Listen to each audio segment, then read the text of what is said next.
Voice of saints Telugu video ప్రేక్షకులందరికీ సర్వోన్నతిని నామంలో శుభాభివందనములు తెలియజేస్తూ ఉన్నాను. ప్రియ క్రైస్తవ సహోదరి సహోదరులారా, ఈ రోజు మనం క్రీస్తు ప్రభు సిలువలో పలికినటువంటి రెండో మాట గురించి ధ్యానించుకుంటూ ఉన్నాము.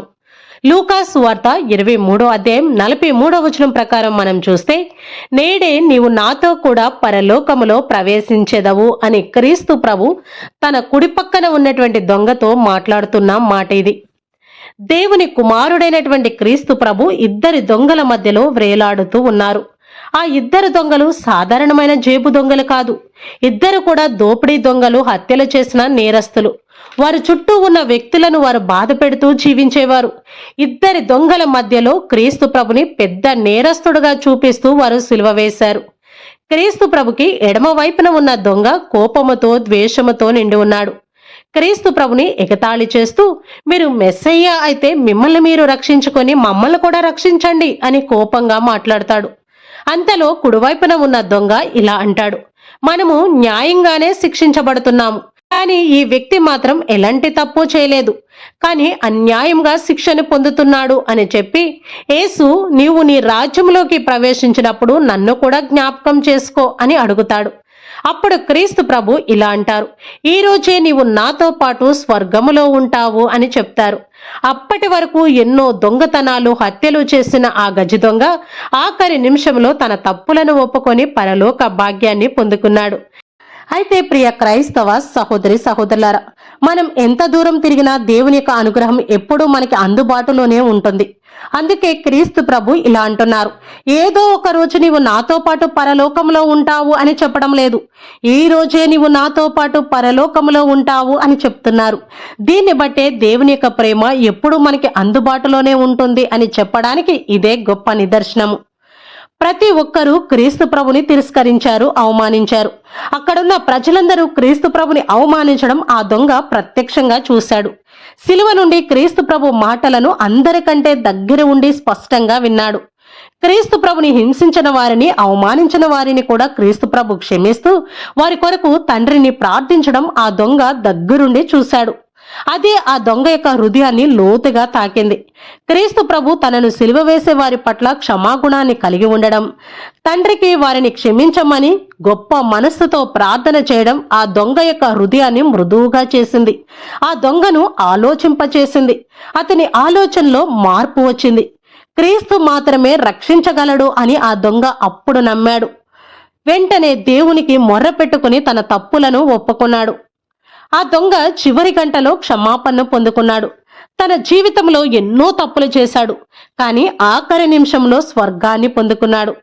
ప్రియ క్రైస్తవ సహోదరి సహోదరులారా, ఎన్ని తపస్కాలాలు వస్తున్నా, ఎంతమంది గురువులు వచ్చి మనకి మంచి విషయాలు బోధిస్తున్నా మనలో మాత్రం మార్పు రావడం లేదు. ఇంకా ఆ విడమ వైపున ఉన్న దొంగ స్వభావాన్నే మనం కలిగి జీవిస్తున్నాము. ప్రతి తపస్కాలము, ప్రతి సంవత్సరము కూడా మనల్ని దాటి వెళ్ళిపోతుంది, కానీ మనలో ఏ మాత్రం మార్పు లేదు.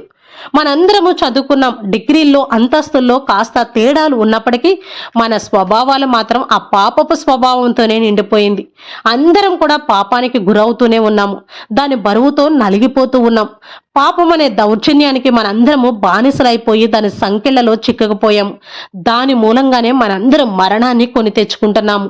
అయితే పునీత పౌలు గారు ఇలా చెప్తున్నారు, నీతిమంతులు ఎవ్వరూ లేరు, ఒక్కరు కూడా లేరు, అర్థము చేసుకునే వారే లేరు, దేవుని వెతికే వారే లేరు, అందరూ వెనక్కి తిరిగారు, మంచి చేసేవాడు ఒక్కడు కూడా లేడు అని పౌలు గారు బాధపడుతూ ఉన్నారు. ప్రియ క్రైస్తవ సహోదరి సహోదరులారా, శిలువపై ఉన్న దొంగ మారు మనసు పొందినట్లే మనం కూడా మారు మనసు పొందితే దేవుని యొక్క కృపను ఇప్పుడు ఎప్పటికీ కూడా మనం అందుబాటులోనే ఉంటుంది అని క్రీస్తు ప్రభు శిలువలో పలికిన రెండవ మాట మనకి నేర్పిస్తూ ఉంది. కాబట్టి కనీసం ఈ తపస్కాలంలో మనం మారు మనసు పొందుదాం. కుడివైపున ఉన్న దొంగ ఏ విధంగా మారు మనసు పొంది పరలోక భాగ్యాన్ని పొందుకున్నాడో, అలాగే ఈ తపస్కాలంలో, ఈ రక్షణ భాగ్యంలో దేవుడిచ్చే ఆ కృపా వరాలను మనం పొందుకోవాలంటే తప్పకుండా మంచి మనసుతో పశ్చాత్తాప హృదయంతో మన పాపాలను ఒప్పుకోవాలి. చిన్నప్పటి నుండి మనం ఎన్నో తప్పులు చేసాం, ఎన్నో పాపాలు చేసాం. ప్రతి పాపాన్ని కూడా గురువులకి చెప్పకుండా చాలా మంది దాచిపెట్టేస్తూ ఉన్నారు. కానీ ఈసారైనా కూడా మంచి మనసుతో పశ్చాత్తాప హృదయంతో మంచి పాప సంకీర్తన చేసి మన పాపాలన్నిటినీ కూడా గురువులకి చెప్పుకుందాం. గురువుల స్థానంలో క్రీస్తు ప్రభు కూర్చుంటారు కాబట్టి మన ప్రతి పాపము కూడా కడిగివేయబడుతుంది. ఈ తపస్కాలంలో ప్రతి దేవాలయంలో పాప సంకీర్తనలు వినడానికి గురువులు అందుబాటులో ఉంటారు.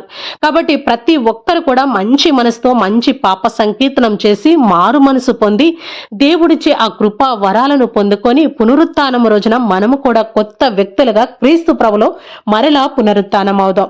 కాబట్టి మనందరం కూడా ఈ తపస్కాలాన్ని చక్కగా ఉపయోగించుకొని మారు మనసు పొంది ఆ దొంగ వలె పరలోక భాగ్యాన్ని పొందుకుందాం. ఇదే క్రీస్తు ప్రభు సిలువలో పలికిన రెండో మాట మనకి నేర్పిస్తూ ఉంది. కాబట్టి అందరూ మారు మనసు పొందాలి అని క్రీస్తు ప్రభు కోరుకుంటూ ఉన్నారు.